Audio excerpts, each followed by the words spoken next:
Welcome back. Now, we had a blast as always with our 3 and 4A games, but 2A presented some pretty intriguing later season matchups too. Sure did, but most matchups were far from Spokane. Big trips out to Pullman, Colville, and Deer Park. So we're going to start with our only 2A game that was real close by in town. Clarkston trying to pull off a major upset over the West Valley Eagles. And it's West Valley with the ball. It's going to pitch back to Eric Board. You've probably heard his name before, pretty familiar on Friday Night Sports Extra. He's going to rush in for 6 right here. Touchdown, West Valley. Some great celebrations there at the end, too. We love the O-lineman getting all up in it. Clarkston QB Nico, he decides to tuck and run. Watch him just evade all these defenders on the way for a huge first down.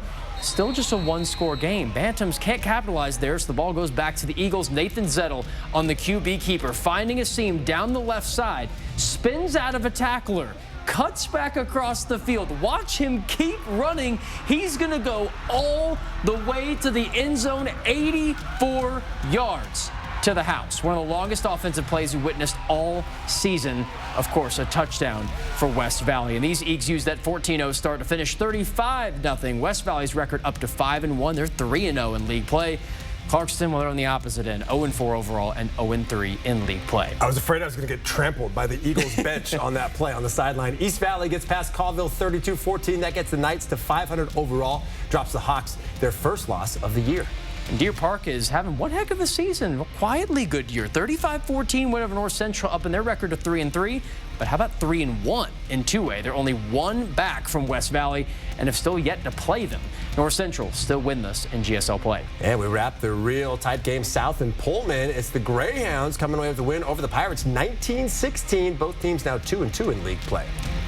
The Stoughton Panthers taking on the Reardon Screaming Eagles. What a fun mascot there. And some smaller Washington High School football action. Cody Ells for the Panthers skating around defenders. Watch him weave and bob, still alive. And then finally just takes easy way. Don't want to get hit there. Just sit down. Very good part. The coach loves that. No dice in that drive. Ells will try again. Deep throw. Daniel Crockett. Holy cow. What a hit to jar the ball loose. Hunter Flaw with the epic defensive play. Levi Collier for the Screaming Eagles with the punt. And you know what a punt means. We're about to have something crazy. Quarterback Ells. Yes, it's Ells again. Taking it slowly. And then he just jukes around guys. Gets around defenders. My goodness. He rope-a-doped them. He's going to take it all the way back. Touchdown to Stoughton. What a play for the quarterback turned return specialist. And it's those Panthers coming away with a silencing road win, 33-0 over those Screaming Eagles. All right, out to Medical Lake now, where the Cardinals were hosting the Riverside Rams, and this one was all Rams. Third quarter, Riverside already up big when Javante Chambers finds some room and almost gets it into the end zone, take it down inside the 5. But Riverside would score on the very next play as Ryder Wolcott gets it in for the short touchdown run. Rams up by almost 40 at this point. The Cardinals, well, just trying to get something to happen on offense, but Riverside's pass rush was relentless. Ian Jarman with the big sack here. He's fired up, and why not? A little bit later, Medical Lake drops back to pass again, and once again, it's a sack, this time by big Austin Jenkinson. And the final score in this one, look at this, Riverside 53 bagel over the Cardinals. Around the rest of their league, Newport sneaks past Freeman in a fantastic battle between two good teams.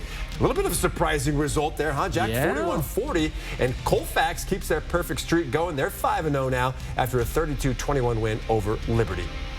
And looking over to Idaho, look at this great Lake City student section. We love all the lights going pregame. Coeur d'Alene quarterback Tanner Stern gets the shovel pass. Running back Priest Palmgren gets himself a solid gain there. But Stern, he's not quite satisfied with that. He wants to get in the end zone because what quarterback wouldn't? He looks for Gibson Comstock, the wide receiver. He's open in the end zone.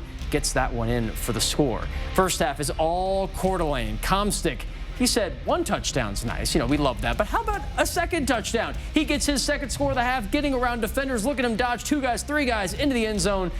He's pretty happy on that one. Britton Johnston looking to scramble here for Lake City coming up next, trying to get something, somewhere, anything going on offense.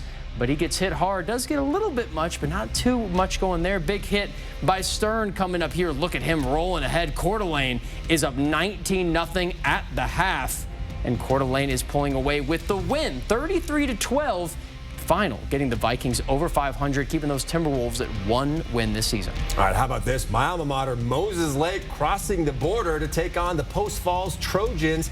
And the Mavericks, don't call them the Chiefs, up 28-7 at this point. Brady J shows you why he's committed to the University of Montana. The strike to Grant Smith right there. And on the same drive, Mavericks go for it on 4th down, but it's incomplete as Brady J and Caden Barney can't quite hook up there. Post Falls running back Marshall Tomlinson on this play, though, gets hit and he fumbles. It's recovered by Moses Lake's John Rainey. Wow. And the Mavericks would take advantage moments later as Jay is going to drop back and look for Carter Anderson. Got him in the end zone. Nice grab right there by number 6 to make it 42-7, and that's your final score. Moses Lake, a strong win in the cross-state game. They're still undefeated on the season. All right, Lewiston earns a big win over previously 6-1 Sandpoint. Look at that final score, 54-27. Bonners Ferry takes one on the road against Moscow, 41-26. They're now 5-2. And looking back at Thursday night, we got one more game in here. Gonzaga Preps, their offense was simply dominant in a 63-0 win over Shadle Park. Third game this season, the Highlanders have given up 60-plus points, and these Bull Pups are staying perfect at 6-0.